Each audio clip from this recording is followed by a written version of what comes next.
धनदाय स्वाहा श्रीशां देवाय नमः। ॐ नमो धनदाय स्वाहा श्रीशां देवाय नमः।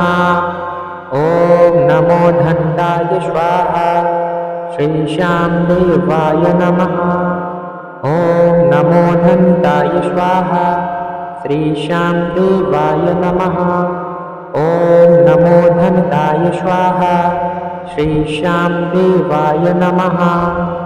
ॐ नमो धनदाय स्वाहा श्रीशां देवाय नमः। ॐ नमो धनदाय स्वाहा श्रीशां देवाय नमः। ॐ नमो धनदाय स्वाहा श्रीशां देवाय नमः। ॐ नमो धनदाय स्वाहा श्रीशां देवाय नमः। ॐ नमो धनदाय स्वाहा श्रीशां देवाय नमः। ॐ नमो धनदाय स्वाहा श्रीशां देवाय नमः। ॐ नमो धनदाय स्वाहा श्रीशां देवाय नमः। ॐ नमो धनदाय स्वाहा श्रीशां देवाय नमः। ॐ नमो धनदाय स्वाहा श्रीशां देवाय नमः। ॐ नमो धनदाय स्वाहा श्रीशां देवाय नमः।